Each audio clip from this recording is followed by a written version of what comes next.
Bueno, vamos a terminar entonces con lo que queda de la unidad 15, que era en relación a la clasificación de los partidos políticos. A este respecto, vale aclarar que el material teórico no se los voy a subir porque varias veces se han quejado de que por ahí no es muy claro.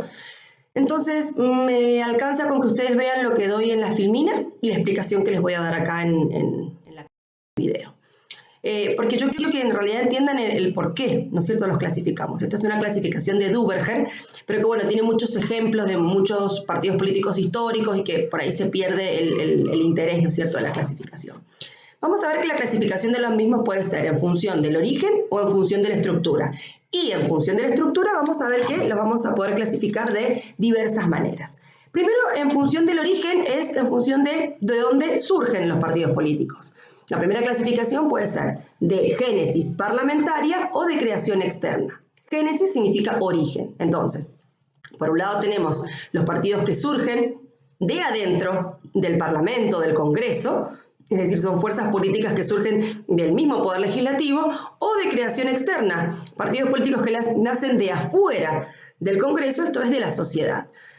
Estos últimos son los típicos partidos laboralistas, ¿sí?, los de los trabajadores, porque vienen de la sociedad, o un partido ecológico, ¿sí?, o el partido intransigente, es decir, hay un montón de partidos que o bien nacen de adentro del Congreso, porque es un partido que se divide en varios, o son fuerzas que vienen de la sociedad y que surgen como partidos políticos. Después también vamos a ver que los partidos políticos se clasifican según la estructura, y según la estructura vamos a ver que hay diferentes modos. La primera es en función de la afiliación de sus miembros, y esta puede ser directa o indirecta. La afiliación es directa cuando la persona va al partido político, se anota en el partido político y a partir de allí, ¿no es cierto?, es miembro del partido político, participa de manera activa, etc. En cambio, es de afiliación indirecta cuando la persona pertenece al partido político, pero no por haberse afiliado a él, sino por pertenecer de una asociación o una cooperativa, por ejemplo, que forma parte del partido político. Por ejemplo, esto era muy común en los trabajadores que formaban parte de un sindicato y el sindicato era, ¿no es cierto?, miembro del partido político. Entonces la estructura era de una afiliación indirecta. Inclusive hay partidos políticos, han habido partidos políticos donde la afiliación era mixta, es decir, afiliación directa y afiliación indirecta.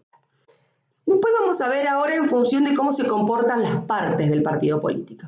Tenemos partidos políticos de articulación fuerte y tenemos partidos políticos de articulación débil. Los partidos políticos de articulación fuerte vamos a ver que tienen una reglamentación del estatuto muy rigurosa. Y entonces, al ser rigurosa, establece la actividad que tiene cada órgano de manera detallada, estricta. ¿Sí? Y entonces disminuye digamos, la discrecionalidad de la actividad. Por eso se dice que la articulación es fuerte. ¿Por qué? Porque determina qué órgano tiene que hacer qué cosa, un régimen disciplinario, la actividad de los miembros, es decir, está todo muy reglamentado. En cambio, los partidos de articulación débil justamente no tienen normas rígidas, ¿no es cierto?, de organización interna y en realidad tienen una organización más débil. Esto es una cuestión de cómo es esta organización. Después tenemos partidos que son centralizados o descentralizados. Antes de eso les voy a contar otra clasificación que está estrechamente relacionada con esta, que son los partidos de enlaces verticales y los partidos de enlaces horizontales. ¿Cómo se diferencian este tipo de partidos políticos? Bueno, es porque en los partidos de enlace horizontal, todos los órganos del mismo partido político están de manera horizontal, de manera de cierta igualdad, ¿sí? Y entonces vamos a ver que las relaciones entre ellos son de coordinación. En cambio, en los partidos de enlace vertical, sí, tenemos órganos que están subordinados a otros órganos que están subordinados a otros, y la jerarquía es vertical, entonces la relación es de subordinación.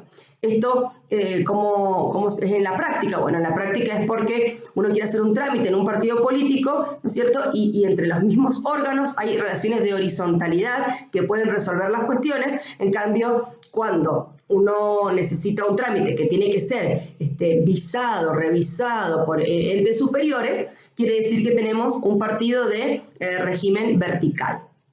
Por ejemplo, si yo necesito hacer un un reclamo de un reintegro, porque supongamos que la cuota social me la cobraron doble este mes, y entonces voy primero a la sede de mi barrio, y en mi barrio me dicen que necesito que presentar una determinada nota, ¿no es cierto? Y de ahí va a contaduría, y de contaduría tiene que ir a Hacienda, todo dentro del partido político, ¿no? De Hacienda el partido político tiene que ir a tal lado, y que de ahí hasta el director, y ahí está el encargado, bueno, quiere decir que es un partido político verticalista.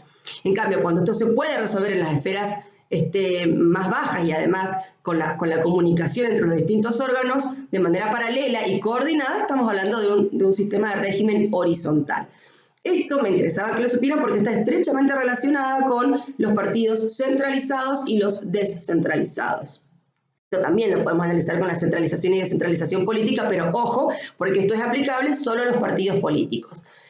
El partido es descentralizado cuando tiene varios órganos que tienen facultades de decisión para resolver los distintos aspectos que se presenten. En cambio, el partido es centralizado cuando tiene un núcleo, ¿no es cierto?, que concentra la toma de decisiones. Y entonces, ¿cómo está relacionado con el anterior? Bueno, por lo general, los partidos centralizados son de origen, son de enlace vertical. En cambio, los partidos descentralizados tienen el enlace horizontal. Por ejemplo, si yo quisiera hacer un reclamo, supongamos que voy al partido radical y quiero hacer un reclamo económico y entonces me dicen que bueno, que tengo que hacer el reclamo acá, pero que lo tienen que tramitar vía Buenos Aires, que es donde está el órgano central. Estamos hablando de un partido centralizado. En cambio, si el problema que yo tengo me lo pueden resolver acá, desde el mismo órgano al que yo me he presentado, podemos hablar de un partido descentralizado. Después tenemos partidos que pueden ser clasificados según los miembros y que lo componen como partidos burgueses o partidos proletarios. Justamente los partidos burgueses son aquellos que tienden a procurar el respeto de la propiedad privada, aquellos que no es que admitan la división clasista, pero entienden que las clases en una sociedad son normales y naturales, y entonces lo que tratan es de que se respete y que todos tengan sus derechos, pero digamos no tienden a buscar la abolición de una clase social o la reivindicación de una clase social, sino que simplemente entienden que esto está dado por la heterogeneidad de las personas, ¿no es cierto?, y en función de diferencias naturales, propias y humanas. En cambio, los partidos proletarios justamente no están a favor de la propiedad privada, buscan la colectivización, ¿no es cierto?, de los medios de producción y sobre todo están en contra de la división de clases de una sociedad y buscan la eliminación de las clases sociales para que sean todos iguales, ¿no es cierto?, una única clase social. Este tipo de partidos políticos son clasificaciones más bien históricas, ¿sí? No necesariamente todas las clasificaciones que vamos a ver se ven en los partidos políticos de hoy. Por ejemplo, ahora vamos a ver los partidos políticos de cuadros y los partidos políticos de masas. Los partidos políticos de cuadros se diferencian con los de masas en que en realidad tienen menos individuos, se caracterizan por tener pocos miembros, ¿no es cierto?, que son parte, pero que la finalidad o lo que buscan estos partidos políticos es contar con notables. ¿Quiénes son los notables? Son personas que tienen algunas virtudes que son consideradas como muy necesarias para el partido político. Tenemos notables influyentes, que son aquellos que tienen nombres de prestigio, trayectoria en la política, ¿no es cierto?, y que pesan. Por ejemplo, no es lo mismo para trabajar en política ser de apellido Alfonsín o Irigoyen que ser Morales, digamos. Hay apellidos que tienen más peso histórico o de prestigio, ¿no es cierto?, en la política.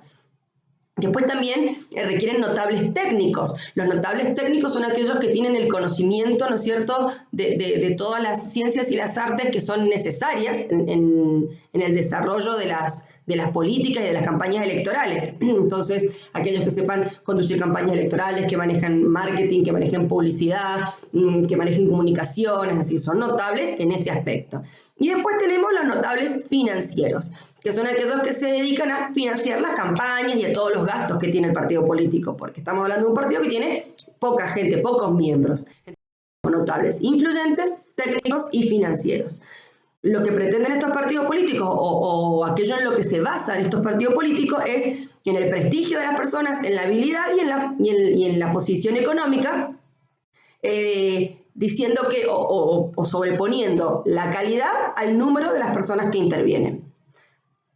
Como contrapartida de esto tenemos los partidos de masas, que justamente no busca tener pocas personas miembros afiliadas, sino que pretende tener muchos miembros afiliados. Y justamente abre sus puertas para los militantes, para todos aquellos que quieran, ¿no es cierto?, participar activamente en el partido político. Todos aquellos que simpaticen con el programa o con la finalidad que tienen. Justamente buscan la reivindicación social, la representación social y justamente se sustenta este partido político a través de las cuotas sociales. Como son muchos los que forman parte de este partido político, todos con una pequeña cuota social pueden sustentar el partido, ¿no es cierto?, de masas. En cambio el otro, que era el partido de cuadros, como son pocos, necesitan de estos notables financieros que las solventen. Por último, vamos a hablar en cuanto a la estructura de los partidos políticos, una clasificación que hace en función de cómo es esta estructura, que puede ser de comités, de secciones o centros, de células o de milicias. Cuando hablamos de comités, es la estructura típica de los partidos que vimos recién, de los partidos de los notables, es decir, de los partidos de cuadros, porque es un grupo cerrado, que no busca aumentar su número, sino que mantiene su actividad en las oportunidades previstas, ¿no es cierto?, prefijadas, que son para las campañas electorales o para el trabajo específico del partido político, pero que no están buscando actividad permanente, que se crean en función de los notables, ¿sí? el notable que tiene que trabajar en ese centro y que solamente va a tener la actividad en la época electoral. Como contrapartida tenemos las secciones o centros, que es todo lo contrario y es típico propio de los partidos de cuadros. De masas. Este es un grupo abierto, es decir, que está en constante actividad de manera permanente, más allá de la época electoral, sino que todo el año está en actividad. Tiene las puertas abiertas, buscan que los afiliados se incorporen de manera constante y justamente no tienen en cuenta las calidades personales de sus miembros, sino que están aceptando a todos en busca de criterios lo más uniformes posibles. Después tenemos las células. Las células se caracterizaron por ser una estructura de los partidos políticos que no tenían base territorial, es decir, no era la sección de Maipú, de Luján, de Guaymallén, sino que tenían en cuenta la profesión. Y entonces quienes eran miembros de aquí eran quienes compartían el mismo lugar de trabajo o la profesión, y entonces siempre el número de miembros era el mismo, ¿sí? Era reducido. Estas eran las típicas células de las fábricas de algunos partidos laboristas antiguos. Y por último tenemos la milicia, que la milicia justamente es la base y la estructura de los partidos fascistas, ¿sí? Porque son los militares, o sea, la estructura militar la que conforma parte de esto. Esta es una clasificación en cuanto a la estructura en tiempos o de manera general, ¿no es cierto?, que nos da Duverger. Lo cierto es que hoy en día la estructura de nuestros partidos políticos es como secciones o centros, aun cuando se les llame comités, ¿sí? Ustedes van a ver, esto para que no haya confusión, van a ver que se habla del comité de tal, pero lo cierto es que la organización es más bien en función de las secciones o centros que vimos recién. Por último, y para terminar esta unidad, yo toda la materia les he dicho siempre que no quiero que se aprendan leyes o artículos, porque esta es la materia de derecho político, donde no estudiamos derecho vigente ni hacemos referencia a un sistema de normas, pero sí en relación a esto me interesa que tengamos 3 artículos de la ley 23.298. Esta ley es la de la organización de los partidos políticos y son 3 artículos que me interesa hacer referencia y que las tengan presentes. El artículo 2 dice que los partidos son, y esto es muy importante y se los voy a leer porque se los quiero decir textual, dice que son instrumentos necesarios para la formulación y realización de la política nacional. Les incumbe en forma exclusiva la nominación de candidatos para cargos electorales. ¿Qué quiere decir esto? Bueno, el artículo 2 consagra justamente que cualquier persona que se quiera postular como candidato de cualquier cosa, concejal, intendente, diputado, senador, gobernador, presidente, lo que fuere, debe necesariamente formar parte de un partido político. Esa es la forma de control que tiene el Estado, es decir, que son los partidos políticos quienes han tenido que revisar que los postulantes cumplen con todos los requisitos y entonces es la garantía de que tiene además cierto respaldo de una porción de la ciudadanía.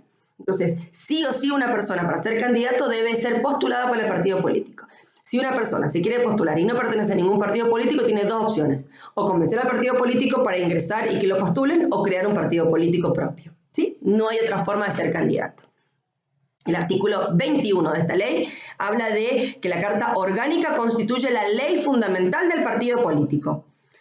Allí rigen poderes, derechos y obligaciones partidarias a la cual las autoridades y afiliados deben ajustar obligatoriamente su actuación. Esto me parece muy interesante que ustedes lo sepan porque la carta fundamental que tiene cada partido es esto, el plan político, el programa político, son las bases de su ideología y de su pensamiento. Y entonces así uno puede saber si está más interesado o coinciden más sus ideas con el Partido Socialista, con el Partido Intransigente, con el Partido Justicialista, con el Partido Radical, es decir, uno sabe cuál es la base política, ideológica y filosófica cuando va al programa, ¿no es cierto?, donde están estas concepciones fundamentales. Y además allí también está el régimen disciplinario donde se consagran los derechos de los afiliados, las obligaciones del afiliado y también de los candidatos. Y el último artículo es el artículo 22, que nos habla de que antes de las elecciones, cada partido político debe presentar su plataforma política, ¿sí? Esto es re importante porque no es que cada partido político presenta candidatos y listo, sino que tienen la obligación por ley de presentar una plataforma política donde están justamente las propuestas, lo que quieren llevar a cabo. Lo que sí la opción les da a los partidos políticos es que pueden ratificar una anterior, o sea, no necesariamente tienen que presentar cada vez que se presentan una nueva, si es la misma de siempre. Pero de esta forma tenemos la publicación del partido político de las bases de su programa y de su actividad política. De esta forma, espero que haber sido clara, damos por finalizada la bolilla 15, que es la última unidad del programa.